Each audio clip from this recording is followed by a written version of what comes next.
तो बगदाद में अमेरिकी दूतावास पर किसने रॉकेट से हमला किया? अमेरिका ने ईरान पर क्यों सवाल उठाए? म्यांमार की सड़कों पर क्यों उतरा लोगों का सैलाब? और इटली के राजदूत की किसने हत्या की?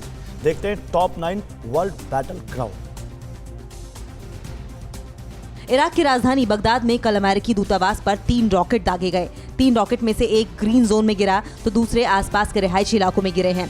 सुरक्षा बलों को निशाना बनाकर किए गए इस हमले में किसी के हताहत होने की कोई खबर नहीं है। 2 दिन पहले बलौद एयरबेस पर हमला किया गया था।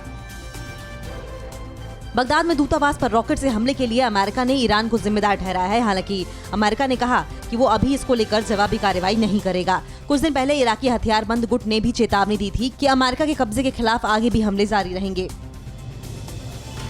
ईरान के supreme leader Ayatollah Ali Khamenei ने कहा है कि जरूरत पड़ने पर ईरान 60% तक यूरेनियम संवर्धन कर सकता है। पहले ईरान ने 20% तक यूरेनियम संवर्धन करने का ऐलान किया था। इस बीच अमेरिका ने ईरान से कहा है कि वो IAEA के मापदंडों का पालन करे। IAEA ने 2 दिन पहले ही ईरान में निरीक्षण का काम पूरा किया है।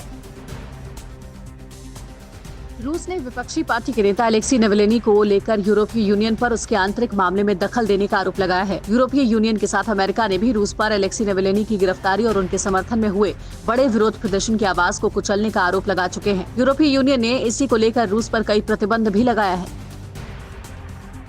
म्यांमार में तख्तापलट के बाद सेना की हिटलरशाही का जनता लगातार विरोध कर रही है। हजारों की तादाद में छात्र, इंजीनियर और बुद्धिस्ट सड़कों पर उतरे और लोकतंत्र की बहाली की मांग की। कल यंगून की सड़कों पर सेना ने कई जगहों पर प्रदर्शनकारियों को रोकने के लिए बैरिकेडिंग कर दी।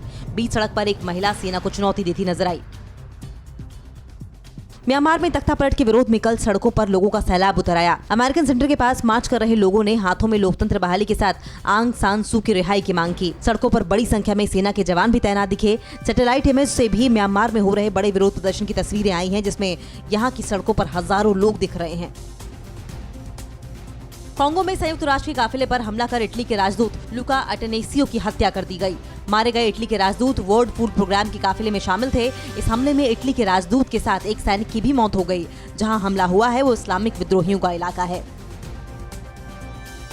अबू धाबी के डिफेंस एक्सपो आइडेक्स 2021 में रूस नई पीढ़ी के टैंक T-14 अमार्टा को उतारेगा। T-14 टैंक एक लड़ाकू वाहन है जिसे दुश्मन टैंक और मैकेनाइज्ड आर्मी के खिलाफ ऑपरेशन अंजाम देने के लिए डिजाइन किया गया है। सऊदी अरब में अब महिलाएं भी सेना में भर्ती हो सकेंगी। डिफेंस मिनिस्ट्री ने इसके लिए अपनी मंजूरी दे दी है। हालांकि सेना में शामिल महिलाओं को जंग के मैदान से दूर रखा जाएगा। इनकी तैनाती फिलहाल सिर्फ शहरों में होगी।